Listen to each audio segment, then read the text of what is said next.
Glowing skin आणि healthy हेअरसाठी in clinic procedure किंवा सलूनमध्येच जायला पाहिजे का? आज मी तुम्हाला सांगणार आहे आयुर्वेद काय सांगतो. जेव्हा आपण स्किन म्हणतो ना, तेव्हा फक्त फेशियल स्किन नाही, तर त्वचा ही सर्व शरीरावर असते, लार्जेस्ट ऑर्गन आहे आणि म्हणून संपूर्ण त्वचेची काळजी ही जास्त महत्त्वाची असते. पण आता सध्या ब्युटिफिकेशन ही गोष्ट खूप महत्त्वाची आहे, म्हणून आपण फक्त फेशियल स्किन केअर एवढ्याचाच विचार करतो.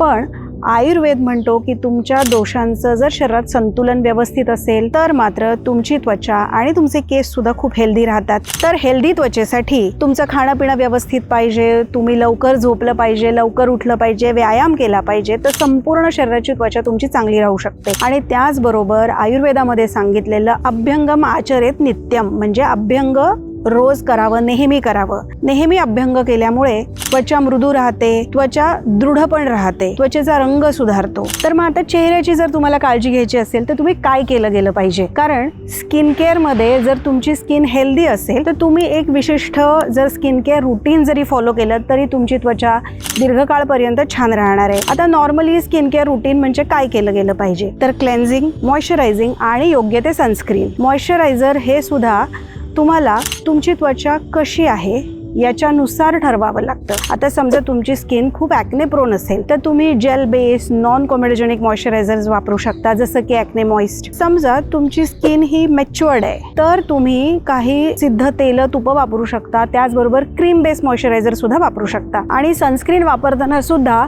तुमची स्किनला काही प्रॉब्लेम आहे का, स्किन टाईप कोणता आहे, आता ऋतू कोणता आहे, तुमची हेल्थ कंडिशन काय आहे याच्यानुसार सनस्क्रीनची निवड करता येते. फिजिकल सनस्क्रीन असतं किंवा केमिकल सनस्क्रीन पण असतं किंवा हायब्रिड सनस्क्रीन येतात, जेल बेस्ड सनस्क्रीन्स असतात, लोशन बेस्ड असतात. म्हणजेच काय, तुम्ही बेसिक जर स्किन केअर रुटीन जर फॉलो केलं तर तुमची स्किन लॉंग टर्मसाठी हेल्दी राहणार आहे. हे झालं एक्सटर्नली.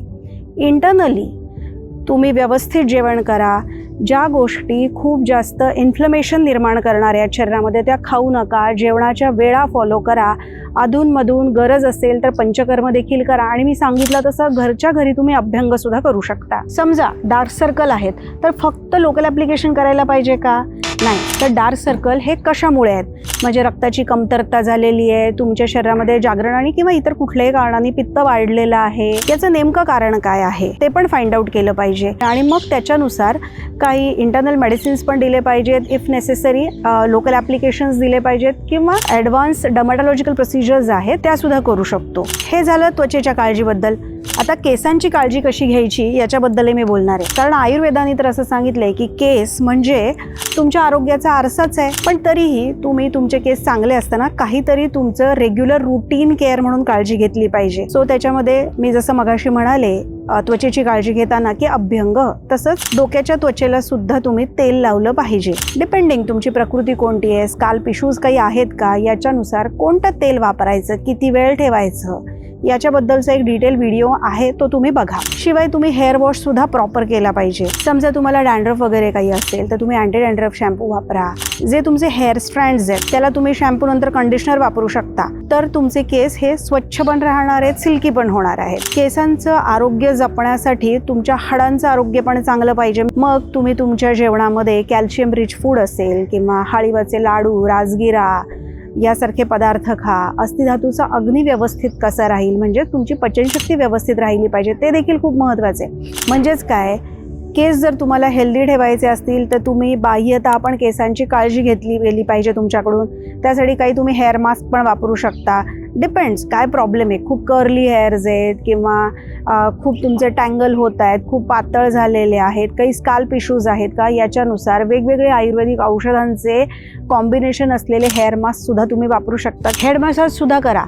जर तुमचा जो स्काल्प आहे तो जर कडक झालेला असेल तर तुम्हाला हेअरफॉल वगैरे होऊ शकतो. म्हणून तुम्ही प्रॉपर स्काल्प मसाज करा. त्याच्यामध्ये जी काही टाळूची त्वचा आहे ती हल्ली पाहिजे. त्याने ब्लड सर्क्युलेशन वाढेल, जो स्काल्प टाईट झालेला आहे तो लूज व्हायला मदत होईल आणि त्याच्यामुळे समजा केस गळती वगैरे काही असेल तर ती देखील थांबेल. जर तुम्हाला केस गळणं, केस तुटणं, कोंडा होणं, केस दुभंगणं, चाई पडणं अशा प्रकारच्या जर काही तक्रारी सुरू झाल्या असतील किंवा तुमच्या आईबाबांना कोणाला अँड्रोजेनिक ॲलोपेशिया असेल तर तुम्हाला तुमच्या केसांची जास्त चांगल्या प्रकारे काळजी घेतली पाहिजे. मग ती काळजी घेताना फक्त काही साधं तेल लावणं किंवा प्रॉपर शॅम्पूनी हेअर वॉश करणं इतकंच मर्यादित नसतं, तर तुम्हाला अंडरलाईन कॉज पण फाइंड आउट करावं लागतं की नेमके केस कशामुळे गळत आहेत.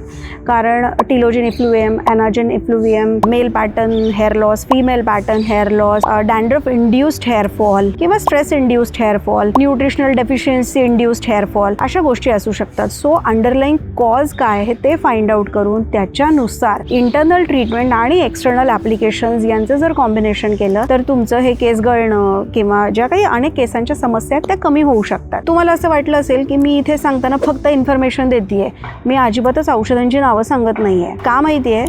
कारण तुमच्या कुठल्याही समस्यांसाठी, म्हणजे त्या सौंदर्य समस्या असू देत किंवा आरोग्याच्या काही समस्या असू द्यात, आयुर्वेदानुसार वन फिट्स ऑल असं काही नसतं. आणि म्हणूनच मला असं वाटतं की तुम्हाला जर काही समस्या असतील आणि त्याचं समाधान हवं असेल तर फक्त व्हिडिओज बघून सांगितलेल्या गोष्टी फॉलो करून नका तसे प्रयोग करू.